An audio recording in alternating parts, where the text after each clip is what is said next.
Medical Officer Trill had served aboard the Galactic Federation's diplomatic vessels for over 30 cycles. As a member of the Vosian species, known for their 8-limbed dexterity and exceptional medical skills, he had witnessed countless first contacts with new species. Today's mission was supposedly routine, extending an invitation to a newly discovered sentient species calling themselves humans. The mission briefing hadn't prepared him for the chaos that followed. Multiple hull breaches on decks 3 through 7. The ship's communication system blared as Trill rushed toward the medical bay. Unknown vessels approaching from Sector 9. The diplomatic vessel shuddered as another impact rocked its structure. Apparently, the humans weren't the only inhabitants of this system, and their neighbors, the Krell, had decided the Federation's arrival was the perfect opportunity to launch a raid. "All medical personnel prepare for casualties," Trill announced through his comm unit as he entered the medical bay. His assistant, Plex, a tall, thin Morphian with translucent skin that revealed his complex circulatory system, was already preparing. "Emergency equipment. What do we know about human physiology?" Plex asked, pulling up the limited biological data they had collected. "Bipedal, carbon-based, endothermic," Trill replied, scanning the information.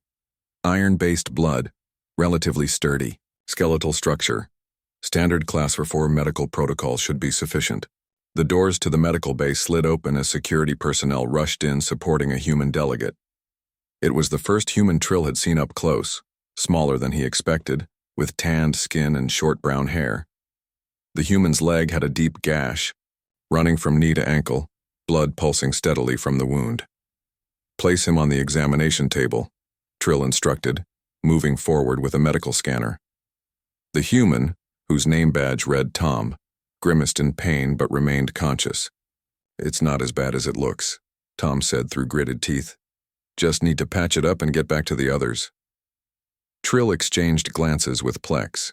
The wound was severe by any reasonable standard. "You need immediate medical attention. The laceration has severed several blood vessels." Before either alien could administer treatment, the human reached into a pocket and pulled out a small device. With practiced movements, he flicked it open, revealing a flame. "What are you?" Trill began, but his words died as the human pressed the flame directly against his wound. The sizzling sound of burning flesh filled the medical bay, accompanied by the acrid smell of cauterized tissue. Tom's face contorted in agony, but he didn't cry out. Instead, he took several deep breaths through his nose as he systematically moved the flame along the length of the wound. Trill's primary hearts nearly stopped in shock. "Stop. You're causing severe tissue damage."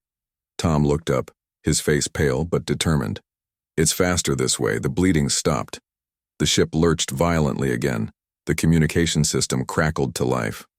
"All personnel brace for impact. Krell boarding parties detected on multiple decks." Tom stood up, testing his weight on the injured leg. He winced but remained upright. "Got any weapons I can borrow? My team needs backup." Plex's translucent skin had taken on a sickly green hue. "You can't possibly intend to fight in your condition." Tom looked at the alien with an expression that Trill would later learn was called a grim smile. "This?" He gestured to his leg. "This is nothing. I've had worse paper cuts." He limped toward the door. "Now, about those weapons." Trill watched in stunned silence as the injured human departed, leaving behind only the lingering smell of burnt flesh and a medical team that was beginning to realize they had severely underestimated the resilience of their new allies. Medical Officer Trill had never run so fast in his life. The ship's corridors were filled with smoke and the sounds of combat as the Krell boarding parties clashed with the Federation security forces and their newly acquired human allies. "This way," Plex called, skittering ahead on his multiple limbs. The distress signal came from Cargo Bay 3. As they rounded the corner, they encountered a scene of carnage. Several Federation security officers lay wounded, being tended to by their comrades. In the center of the room stood 3 humans. Tom, whose leg still bore the angry red mark of self-cauterization, a tall woman with short blonde hair, whom Trill recognized as Kate from the diplomatic team, and a stocky man with dark skin identified as Marcus. The humans had positioned themselves in a defensive formation around the wounded Federation personnel. Each bore injuries of varying severity, yet they continued to fight with startling efficiency. "Medical team!" Kate shouted when she spotted Trill and Plex. "We've got wounded that need evacuation." Trill rushed forward, medical kit in hand, but froze when he saw Marcus. The human had a jagged piece of metal protruding from his shoulder, yet he was using his injured arm to fire a makeshift weapon at the Krell attackers. "That needs immediate attention," Trill said, approaching cautiously. Marcus glanced at his shoulder as if noticing the injury for the first time. "It can wait. The Krell are regrouping for another push.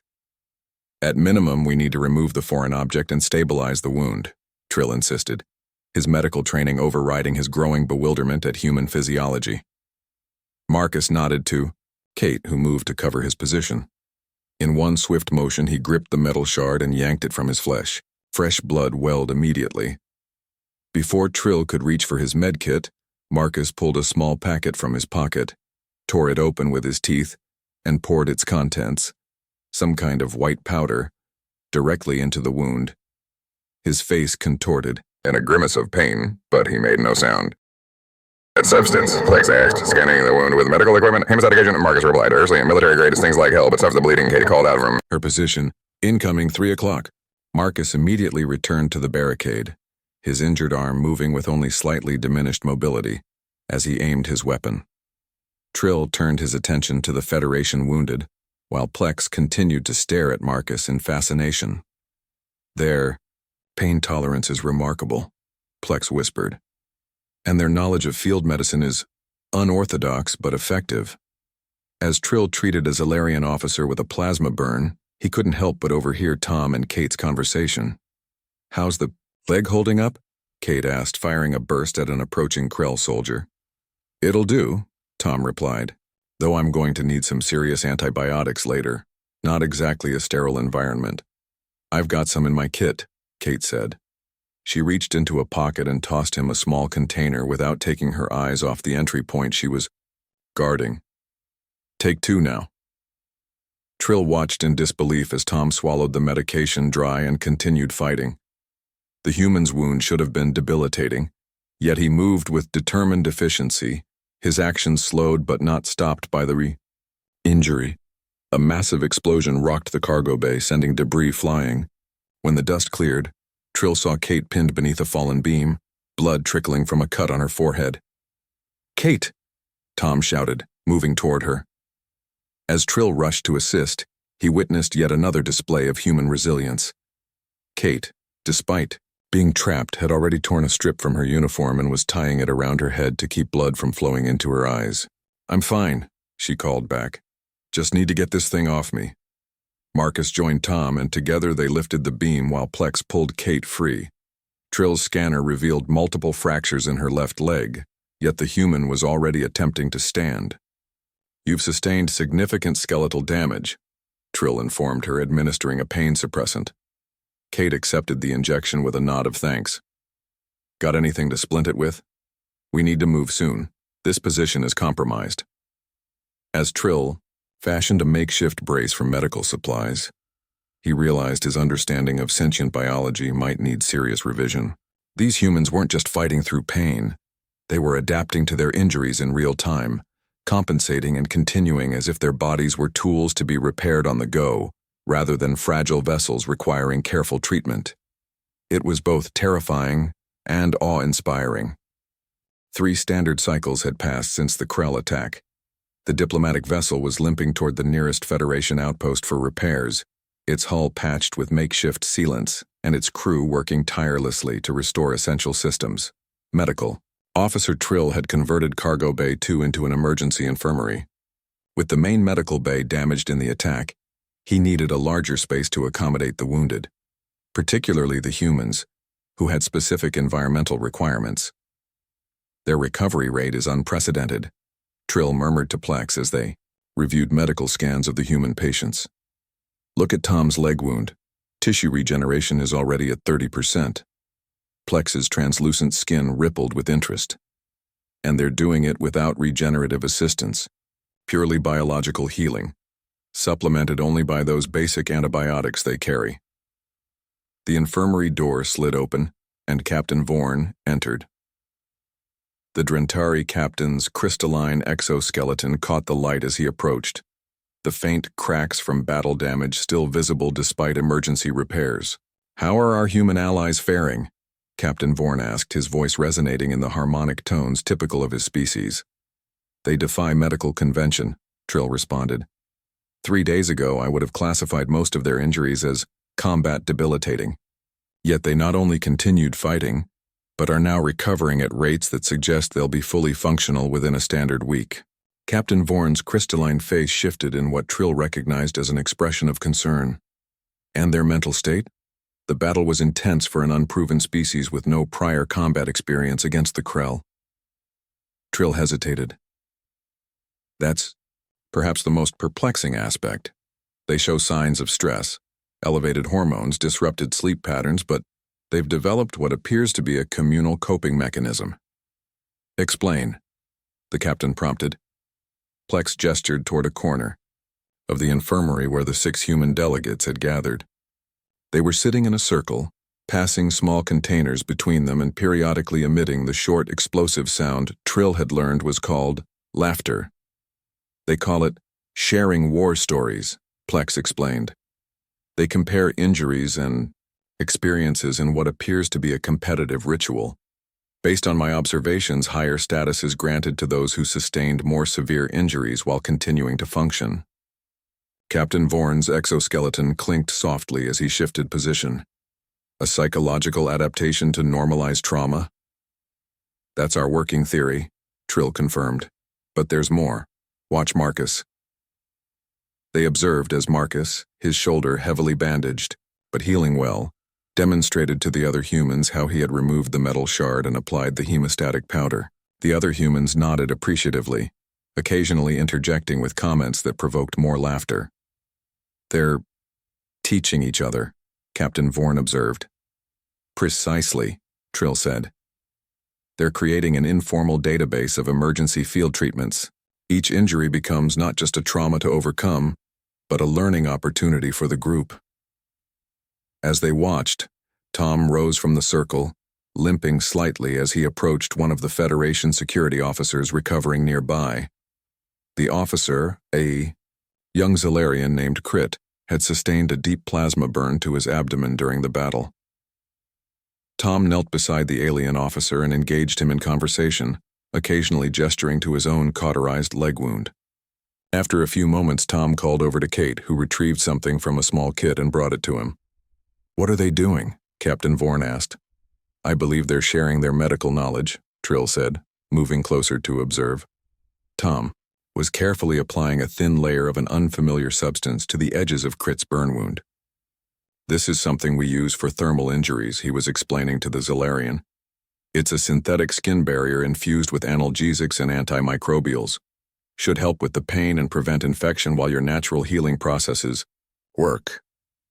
Crit's bioluminescent skin pulsed in gratitude. "Our medics have nothing similar for quick field treatment. Battlefield medicine is something of a human specialty," Kate added with a wry smile. "When you can't get to a doctor, you learn to make do." Trill approached, scanner in hand. "May I analyze that compound? It appears quite effective." Tom handed over the small tube. "Knock yourself out. We brought several medical kits with us. Standard protocol for first contact missions. Never know what you might need." As Trill examined the substance, he marveled at the paradox these humans represented. Technologically less advanced than many Federation species, yet possessing a practical medical knowledge born of necessity that sometimes surpassed the Federation's more theoretical approach. "Captain," he said quietly as they moved away from the humans, "I believe we should establish a formal medical exchange program with the humans. Their approaches to emergency treatment and field medicine could save countless lives across Federation space." Captain Vorn watched as Marcus now demonstrated to several Federation security officers how to fashion an emergency tourniquet from available materials. "Agreed," the captain said. "They may be newcomers to interstellar society, but they clearly have much to teach us about survival." Trill's laboratory aboard the Federation outpost was cluttered with samples, data screens, and improvised equipment. He had been granted special permission to conduct an intensive study of human medical practices and physiology following the Krell attack. What had begun as casual observations in the field had evolved into a full-scale research project, complete with human volunteers eager to share their knowledge. Tom, Kate, and Marcus had become regular visitors to his lab, often bringing additional information or demonstrations that left Trill simultaneously fascinated and disturbed. "So you're saying that human children are taught to cauterize wounds?" Trill asked, his voice reflecting his disbelief. Tom laughed, the sound Trill now recognized as indicating amusement rather than distress. "Not exactly, but in wilderness survival training, basic scouts learn how to stop bleeding with pressure, elevation, and as a last resort, cauterization. It's considered fundamental knowledge." "Fascinating," Plex murmured, taking notes. "And this training begins at what age?" "Depends on the region and culture," Kate explained. "I was about 10 when I joined Scouts and learned the basics." Trill's secondary respiratory system fluttered in shock. "You teach pre-adolescents how to burn their own flesh?" Marcus shrugged, his healing shoulder. "Better than bleeding out in the wilderness, but it's not like it's the first option we learn. There's a whole hierarchy of treatments." Trill turned to his primary research screen, where he had compiled a list of human emergency medical techniques. The list was disturbingly long and creative, with entries ranging from tourniquet application using belts, clothing, to emergency, tracheotomy with penknife and hollow tube. "Your species seems to have developed an entire branch of medicine, dedicated to surviving without medical facilities," Trill observed. "Necessity is the mother of invention," Tom replied. "For most of our history, we didn't have advanced medical technology. People still got hurt and needed treatment," Kate added. "Plus, there are still plenty of places on Earth where immediate medical help isn't available. Remote regions, disaster areas, conflict zones." Plex's translucent skin flushed with excitement as he uploaded new data. "We've analyzed the compounds in your field medical kits. Several of them are remarkably effective and previously unknown to Federation medicine." "Really?" Marcus looked surprised. "Most of that stuff is pretty basic by our standards." "That's what makes it so valuable," Trill explained. "Federation medicine has become increasingly specialized and technology-dependent. The elegant simplicity of your approaches, treatments that can be applied without complex equipment or specialized training, represents a significant advancement for emergency field medicine."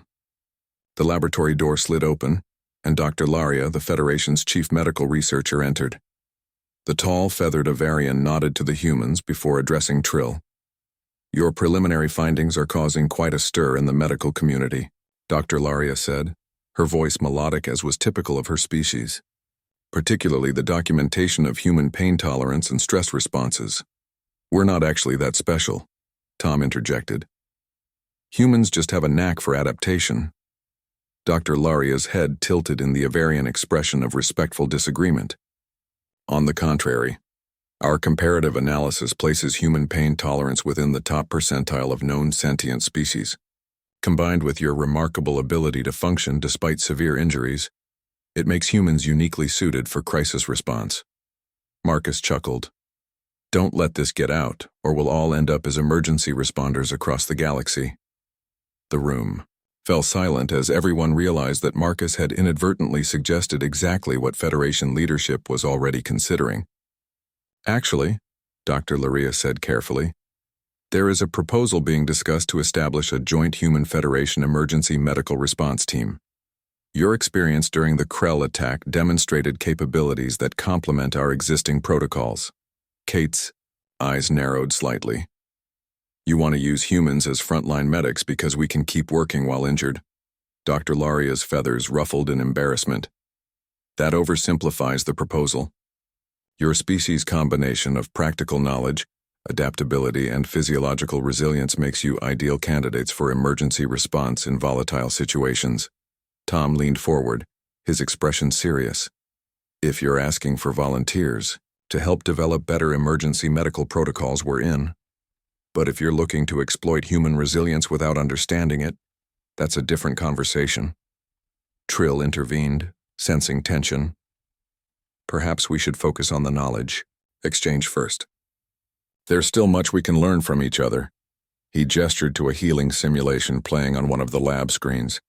It showed cells regenerating at an accelerated rate when exposed to a compound derived from the human's field kit. This alone could revolutionize treatment for species with limited regenerative capabilities, Trill explained. And it's just one example of the potential benefits of our collaboration. The humans exchanged glances, then Marcus nodded. Fair enough. Show us what you've got and we'll show you what we know. As the research session continued, Trill couldn't help but reflect on how quickly these humans had gone from curiosities to potential colleagues. Their approach to medicine, practical, resourceful, sometimes brutal in its efficiency, was reshaping Federation thinking about emergency care. What other surprises might these resilient newcomers bring to galactic society? The Federation Medical Academy on Vitalis Prime had never seen such an unusual training session. In the central simulation chamber, Federation medical students from a dozen species watched with a mixture of fascination and horror as Kate demonstrated emergency techniques for treating plasma burns without modern medical equipment. In the absence of regenerative gel, you need to create a sterile, moist environment for the wound, she explained, her hands moving with practiced precision over the simulation dummy. Clean the area, apply antimicrobial agents if available, and cover with a non-adherent dressing. A Morphean student raised a trembling appendage. But what if the wound is contaminated with battlefield debris? Kate's expression turned grim. Then you do what needs to be done. She pulled out a small knife and a clear liquid. In human history, we used alcohol for sterilization. You physically remove contaminants flush with sterilizing agent and debride necrotic tissue. It's painful, but infection is often more dangerous than the initial injury. The simulation dummy's skin changed color to indicate the procedure's effectiveness, green for success. At the back of the room, Trill observed with Admiral Zex, the Federation's Director of Medical Services. The Admiral's compound eyes reflected the simulation's harsh lighting as he watched the demonstration. Standard months ago, I would have dismissed these techniques as barbaric, Admiral Zex commented, yet their effectiveness is undeniable. Trill nodded. The human approach values function over comfort. Their entire medical philosophy is built around the concept of good enough to continue. An approach that saved numerous lives during the Halaxian crisis last month, the Admiral noted. The Human Federation Joint Medical Team reached survivors 3 days before our regular medical ships could have arrived. The mention of the Halaxian crisis, a mining colony disaster that had tested the new joint medical program, brought a swell of pride to Trill. He had been instrumental in establishing the program, and its success was validating his research. In the simulation chamber, Tom had taken over the demonstration, showing how to create an emergency airway using available materials. If your patient can't breathe and you have no medical equipment, you have seconds to act, he explained. A hollow tube, even something as simple as a writing implement with the ink cartridge removed, can serve as an emergency airway. A ripple of discomfort passed through the students, but they watched with rapt attention. Admiral Zex lowered his voice. The Federation Council is considering a proposal to make human emergency medical training mandatory for all frontline personnel. After seeing the survival rates from the Krell conflict zones where humans were deployed, they're convinced. The humans would be pleased, Trill replied. They believe strongly in sharing knowledge that can save lives. The Admiral's mandibles clicked thoughtfully. There's still resistance from some quarters. The Valerian Medical Consortium considers several human techniques too traumatic to be taught widely. Trill's primary hearts beat faster with conviction.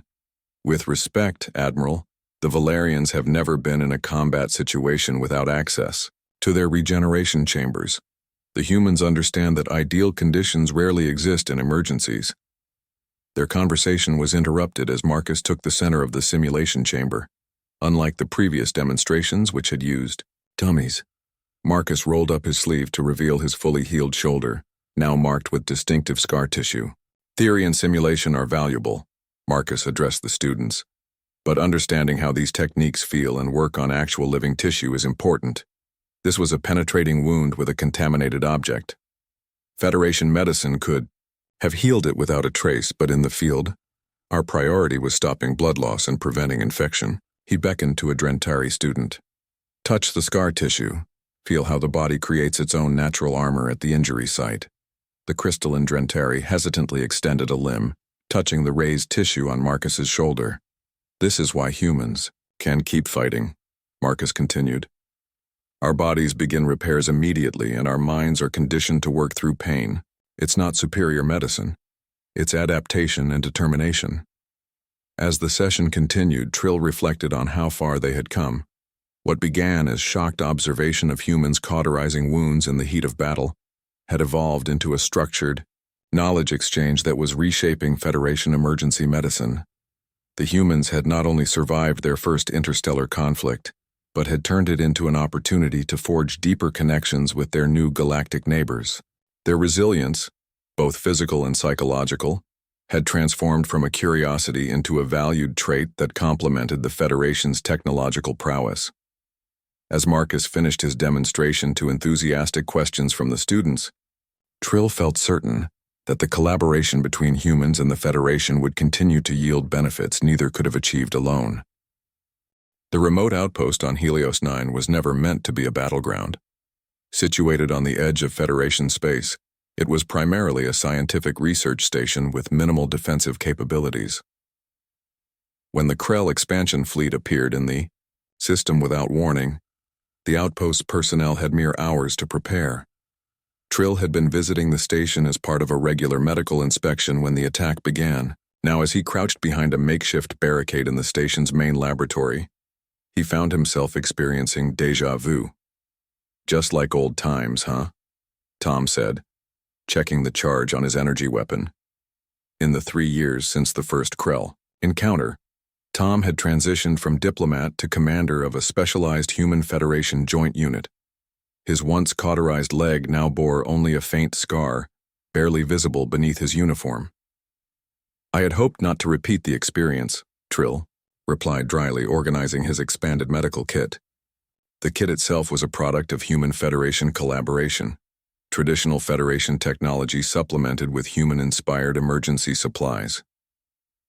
Kate's voice came through the communication system. Perimeter breach in Sector 7.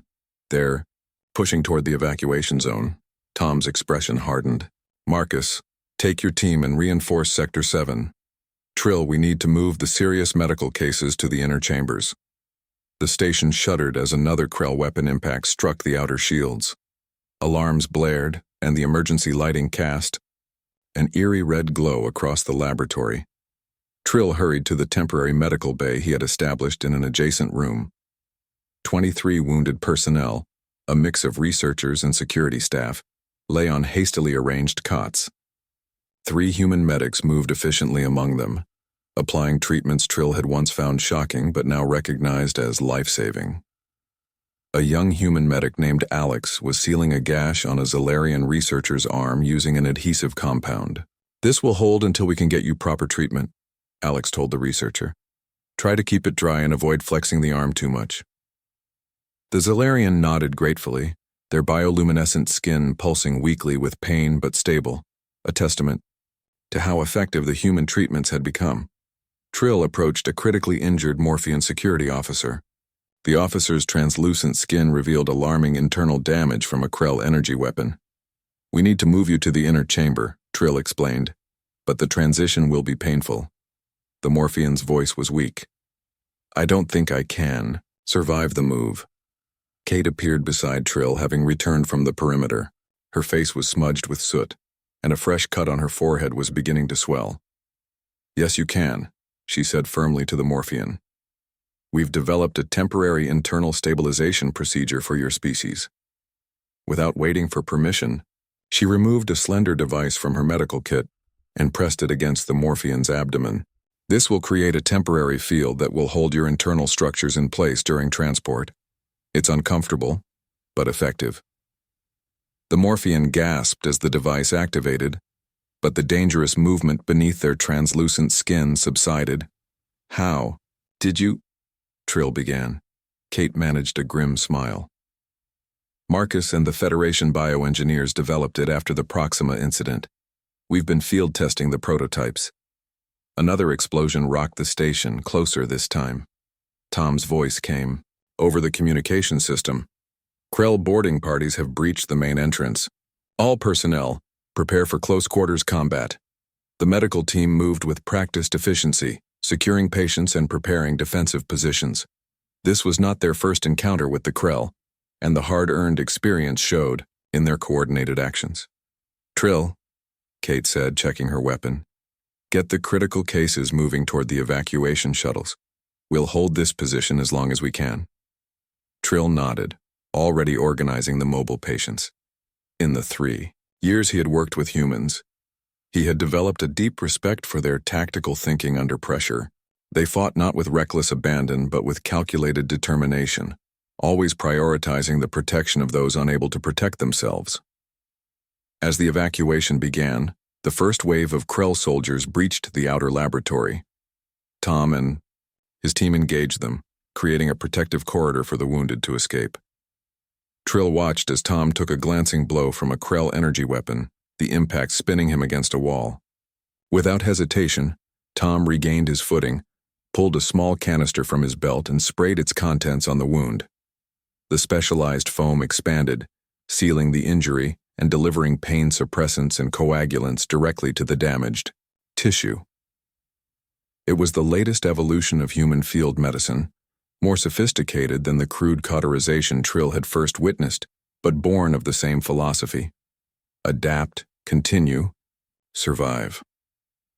Tom caught Trill's eye and nodded once, a silent acknowledgement of their shared journey from that first chaotic encounter to this moment of practiced crisis response. As Trill guided the evacuation, he reflected on how much had changed. The Federation had always valued peace and diplomacy, excellence in science and discovery.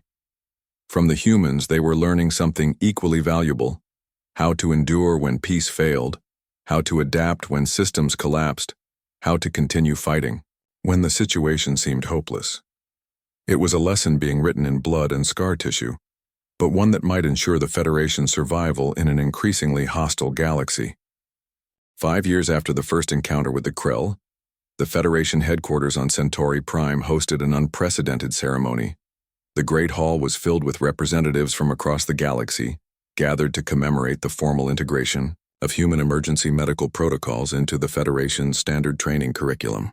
Medical Officer Trill, now director of the Joint Human Federation Medical Research Division, stood at the podium addressing the assembled dignitaries.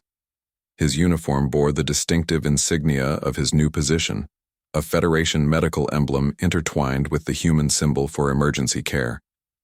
What began as an observation of necessity has evolved into a revolution in emergency medicine, Trill said, his voice carrying across the hall. 5 years ago, I watched in shock as a human diplomat cauterized his own wound during a surprise attack. Today, that same technique, refined and improved through our collaborative research, has saved countless lives across 17 different species. In the front row sat Tom, Kate, and Marcus, now respected leaders in the Joint Medical Program. Their original field techniques had been studied, refined, and adapted for various alien physiologies, creating a comprehensive system of emergency care that functioned even when advanced technology was unavailable. The strength of the Federation has always been in our diversity, Trill continued. Each species brings unique perspectives and abilities to our collective knowledge.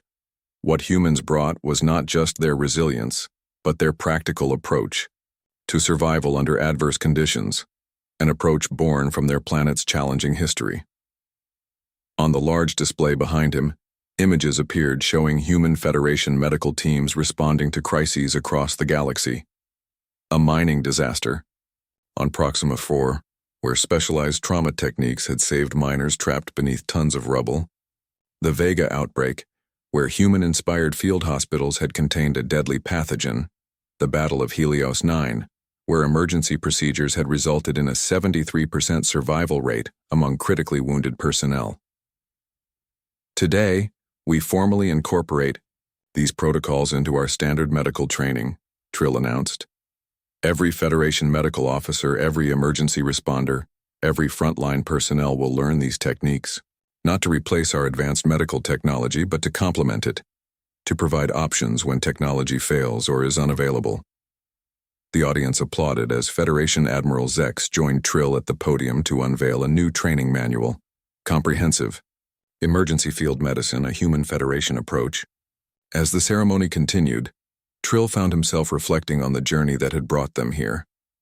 The initial shock and disbelief he had felt watching Tom cauterize his leg wound had evolved into profound respect for human medical ingenuity.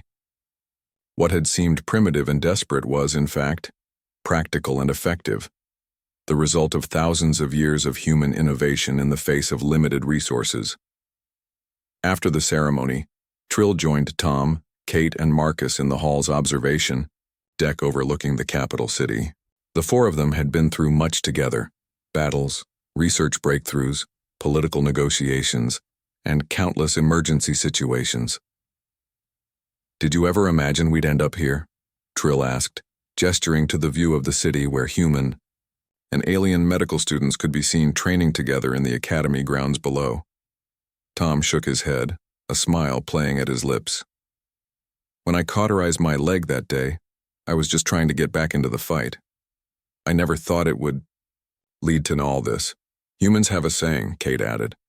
"Necessity is the mother of invention. We developed these techniques because we had to. There's a certain elegance in simplicity that can get lost in advanced technology." Marcus, who had become the head instructor at the Federation Medical Academy, nodded in agreement. "The students are always surprised when I tell them to turn off their diagnostic equipment and rely on their senses.